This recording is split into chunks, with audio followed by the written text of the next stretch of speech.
ಇನ್ನು ಸಂಪುಟ ಪುನರ್ರಚನೆ ಖಚಿತ ಅಂತ ಮುಖ್ಯಮಂತ್ರಿಯ ಮಾತಿನಲ್ಲೇ ಸ್ಪಷ್ಟ ಆಗಿದೆ. ಯಾಕಂತಂದ್ರೆ ಅವರೇ ಹೇಳಿದ್ದಾರೆ, 4 ತಿಂಗಳ ಹಿಂದೆನೇ ನನಗೆ ಕ್ಯಾಬಿನೆಟ್ ರೀಶಫಲ್ಗೆ ಹೈಕಮಾಂಡ್ ಹೇಳಿತ್ತು ಅಂತ ಹೇಳಿದ್ದಾರೆ.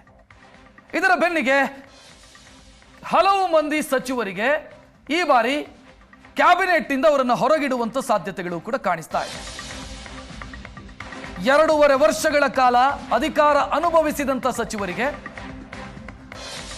ಅವರನ್ನು ಕ್ಯಾಬಿನೆಟ್ನಿಂದ ಹೊರಗಿಡುವಂತ ಪ್ರಯತ್ನಗಳಾಗತ್ತೆ ಅಂತ ನಮ್ಮನ್ನು ಮಂತ್ರಿ ಮಾಡಿ ಅಂತ ಶಾಸಕರು ದುಂಬಾಲು ಬೀಳುತ್ತಾ ಇದ್ದಾರೆ. ಈ ಮಧ್ಯೆ ಪುನರ್ರಚನೆ ವೇಳೆ ಹಿರಿಯ ಸಚಿವರನ್ನ ಪಕ್ಷದ ಚಟುವಟಿಕೆಗಳಿಗೆ ಸೀಮಿತಗೊಳಿಸಿ ಕ್ಯಾಬಿನೆಟ್ನಲ್ಲಿ ಹೊಸಬರಿಗೆ ಅವಕಾಶ ಕೊಡುವಂತ ಸಾಧ್ಯತೆಗಳಿದಾವೆ ಅನ್ನುವಂಥ ಚರ್ಚೆ ನಡೀತಾ ಇದೆ. ಮೇಜರ್ ಆದಂಥ ಸರ್ಜರಿ ಕ್ಯಾಬಿನೆಟ್ಗೆ ಆಗತ್ತೆ. ಆ ಮೇಜರ್ ಸರ್ಜರಿಯ ಸಂದರ್ಭದಲ್ಲಿ ಪ್ರಮುಖರನ್ನು ಹೊರಗಿಟ್ಟು ಹೊಸಬರಿಗೆ ಅವಕಾಶವನ್ನು ಕೊಡಲಾಗತ್ತೆ.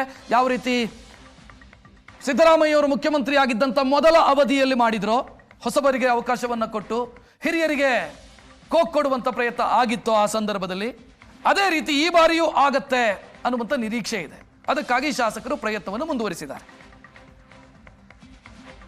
ಏನು ನಮ್ಮ ಪಕ್ಷದ ಹೈಕಮಾಂಡ್ ಅದ, ತಾವೇನು ನನಗೆ ಮಾತು ಕೊಟ್ಟಿದ್ರಿ ಚುನಾವಣೆ ಪೂರ್ವದೊಳಗೆ, ನೀವೆಲ್ಲರೂ ಕೂಡಿ ಎಲೆಕ್ಷನ್ ಮಾಡಿರಿ, ನಾವು ನಿಮಗೆ ಈಕ್ವಲಿ ಪವರ್ ಶೇರ್ ಮಾಡ್ತೀವಿ ಅಂತ ಏನು ಮಾತು ಕೊಟ್ಟಿರಿ, ಆ ಮಾತಿನ ನಡ್ಕೋತೀರಿ ಅಂತೇಳಿ ನನ್ನ ವಿಶ್ವಾಸ ಅದ ಮತ್ತು ನಾನು ಅದನ್ನು ಇವತ್ತಿಗೂ ನಂಬಿನೇ ಇದ್ದೀನಿ. ಅವಕಾಶ ಸಿಗದೇ ಹೋದರೆ ಯಶವಂತರಾಯಗೌಡ ಪಾಟೀಲ್ ಅವರ ನಿರ್ಧಾರಗಳು ಏನಿರ್ತವೆ, ಏನು ವಿಚಾರ?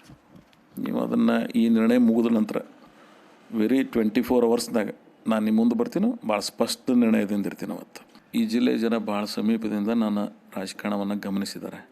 ನಾನು ಭಾಳ ಸ್ಪಷ್ಟ ನಿರ್ದಿಷ್ಟ ರಾಜಕಾರಣ ಮಾಡೀನಿ. ಅವ್ರಿಗೆ ಗೊತ್ತಿದೆ ನಾನು ಏನು ಮಾಡ್ತೀನಿ ಅನ್ನೋದು. ಆ ಊಹೆಗೆ ಅವ್ರೇನು ಊಹೆ ಮಾಡ್ತಾರಲ್ಲ, ನಾನು ಅದನ್ನೇ ಮಾಡ್ತೀನಿ. ಇನ್ನೂ ಕೂಡ ಮಂತ್ರಿಗಳಾಗುವಂಥ ಅರ್ಹತೆ ಇದ್ದರೂ ಕೂಡ ಪಾಪ ಅವಕಾಶ ಸಿಕ್ಕಿರಲಿಲ್ಲ. ಅಂಥವ್ರಿಗೆ ಸಚಿವ ಸಂಪುಟ ವಿಸ್ತರಣೆ ಮತ್ತೆ ಮಾಡಬೇಕು ಅನ್ನೋದು ಎಲ್ಲರೂ ಒಂದು ಡಿಮ್ಯಾಂಡ್ಸ್ ಇದೆ. ಅದೇ ರೀತಿ ನಮ್ಮ ಕೋಲಾರ ಜಿಲ್ಲೆಯಲ್ಲಿ 4 ಜನ ಕಾಂಗ್ರೆಸ್ ಶಾಸಕರು, 4 ಜನ ಇದ್ದರೂ ಕೂಡ ನಮ್ಮ ಜಿಲ್ಲೆಗೆ ಅವಕಾಶ ವಂಚಿತರಾಗಿದ್ದೀವಿ. ನಾವು ಅವಕಾಶ ಸಿಕ್ಕಿರಲಿಲ್ಲ. ಪಕ್ಷ ಅವಕಾಶ ಕೊಟ್ಟಂಗೆ ಆಗ್ತದೆ. ಪಕ್ಷದ ಕೆಲಸ ಮಾಡೋದಕ್ಕೂ ಕೂಡ ಒಂದು ಹುಮ್ಮಸ್ಸು, ಆಸಕ್ತಿ ಬರ್ತದೆ. ನಾನು ಕೂಡ ಆಕಾಂಕ್ಷೆ ಇದ್ದೀನಿ. ಬಿಜೆಪಿಯವರು ನನ್ನನ್ನು ವಿಷ್ಣುವಿನ ಮಾಡ್ರನ್ ಅವತಾರ, ಯಾಕೆ ಗೊತ್ತಾ? ಅವ್ರು ಮೊನ್ನೆ ಒಂದು ಪದ ಬಳಸಿದ್ರು, ವಿಷ್ಣು 3ನೇ ಅವತಾರ ಹಂದಿಯ ರೂಪದಲ್ಲಿ ಇರುತ್ತಂತೆ. ಅಂದ್ರೆ ಭೂಮಿಯಲ್ಲಿ ಅಸಮರ್ಥರು ಅಯೋಗ್ಯರೆಲ್ಲ ಜಾಸ್ತಿ ಆದಾಗ ವಿಷ್ಣು ಹಂದಿಯ ರೂಪ ತಂದು ಈ ಅಸಮರ್ಥರನ್ನೆಲ್ಲ ಸೋಲ್ಸೋದು. ಸೊ ನನ್ನನ್ನು ಅವರು ವಿಷ್ಣುವಿನ 3ನೇ ಅವತಾರ ಅಂತ ಭಾವಿಸಿದಾಗ ರಾಜಭವನಕ್ಕೆ ಹೋಗೋದು ತಪ್ಪಿಲ್ಲ ಅಂತ. ವರಾಹ ರೂಪಂ ಅಂದ್ರೆ ಅದೇ ಸರ್. ಅಲ್ಲ ಸರ್, ಆಸೆ ಯಾರಿಗಿರಲ್ಲ ಹೇಳಿ? ನಮ್ಮ ಸಿದ್ದರಾಮಯ್ಯ ಸಾಹೇಬರು, DK ಸಾಹೇಬರು, ನಾನು ಅವರ ಪ್ರೀತಿಯ ಪುತ್ರ. ಅವಕಾಶ ಕೊಟ್ಟರು ಕೊಡ್ಬೋದು, ಕೊಡದೇ ಇದ್ರು ರಾಜಭವನಕ್ಕೆ ನನ್ನ ಸ್ನೇಹಿತರ ಪ್ರಮಾಣ ವಚನ ನೋಡಕ್ಕಂತೂ ಹೋಗ್ತೀನಿ.